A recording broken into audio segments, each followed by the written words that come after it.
Fala, povo lindo desse Brasil! Tudo bem com vocês? Hoje é o nosso 10º dia. Parabéns para você que chegou até aqui. Gênesis 25. Abraão casou-se outra vez. A segunda esposa chamava-se Quetura. Dela nasceram Zimrã, Joquizã, Medã, Midian, Isbaque e Suá. Joquizã foi pai de Sabá e Dedã. Os descendentes de Dedã foram os Assuritas, os Letuzitas e os Leumitas. Midian foi pai de Efá, Éfer, Enoque, Ábida e Elda. Todos estes foram descendentes de Quetura. Mas Abraão deu a Isaque tudo o que possuía. Em vida, ele presenteou os filhos que teve com suas concubinas, mas acabou por enviá-los para a terra do Oriente, para que ficassem longe de seu filho Isaque. Abraão viveu 175 anos, então deu o último suspiro. Morreu feliz depois de viver muito. Ele foi sepultado com a família.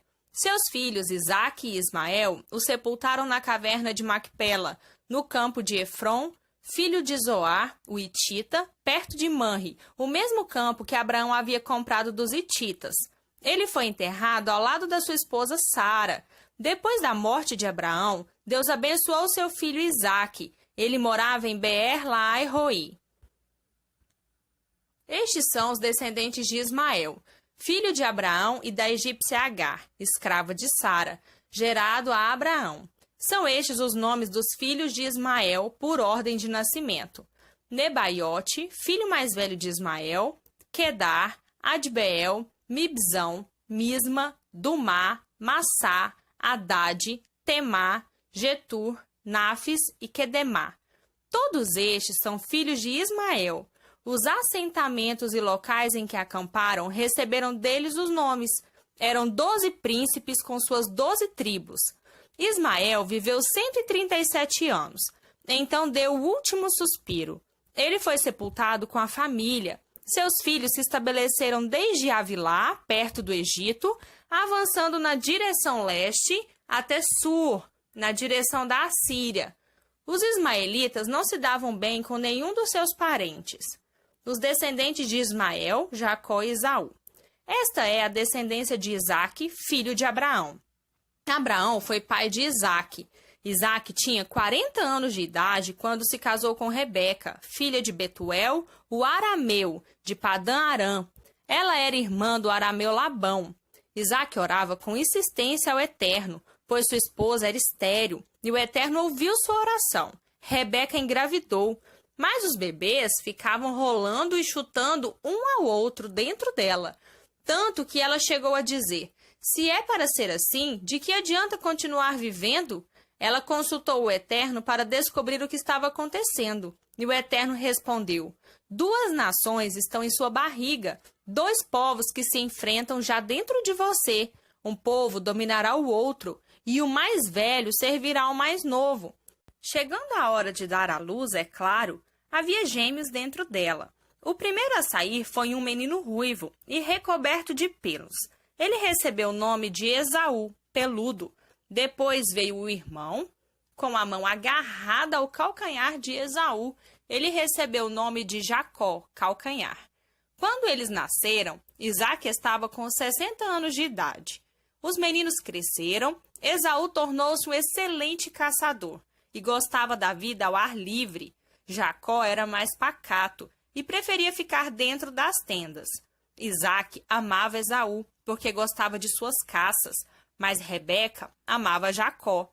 Certo dia, Jacó estava preparando um ensopado de cor avermelhada e Esaú chegou do campo. Estava faminto e pediu a Jacó: dê-me um pouco desse ensopado, porque estou morrendo de fome. Foi assim que ele passou a ser chamado Edom, vermelho. Jacó respondeu: vamos fazer uma troca. Meu ensopado pelos seus direitos de filho mais velho. Esaú retrucou: estou morrendo de fome. De que me valem os direitos de primogenitura se estou quase morto? Jacó exigiu: primeiro vai ter de jurar. Esaú concordou. Por meio de um juramento, abriu mão de seus direitos de filho mais velho a favor de Jacó, que finalmente deu ao irmão faminto um pouco de pão e ensopado de lentilha. Esaú comeu, bebeu e saiu dali. Foi assim que ele desprezou seus direitos de filho mais velho. Gênesis 26. Houve uma fome na terra tão severa quanto a que houve no tempo de Abraão. Por isso Isaque mudou-se para Gerar, terra de Abimeleque, rei dos filisteus. O Eterno apareceu a ele e disse: Não desça para o Egito, mas fique aqui.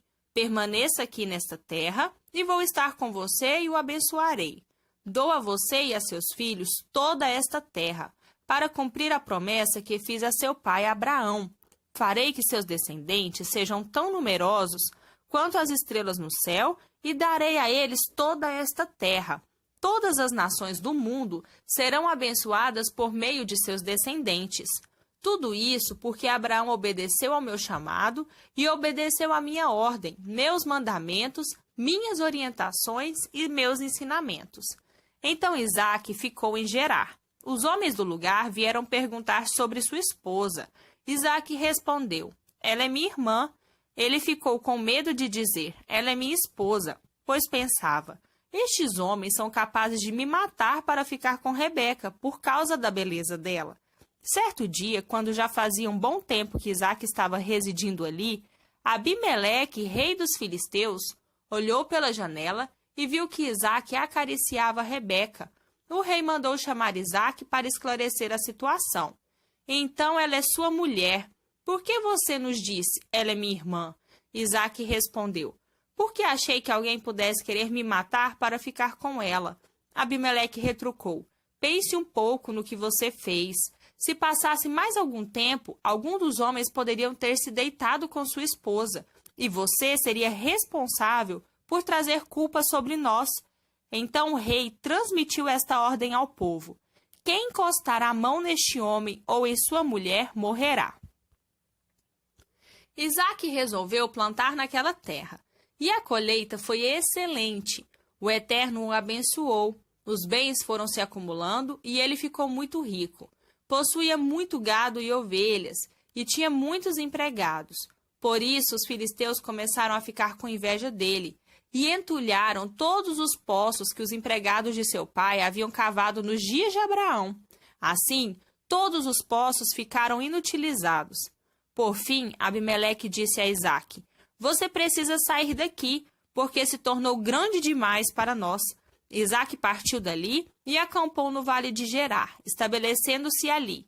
Isaque cavou de novo todos os poços que haviam sido abertos nos dias de seu pai Abraão e obstruídos pelos filisteus depois da morte de Abraão. A estes mesmos poços, abertos por seu pai, ele deu outros nomes. Certo dia, os empregados de Isaque cavavam no vale e acharam uma fonte de água. Os pastores de Gerar discutiram com os pastores de Isaque e reivindicaram: Esta água é nossa.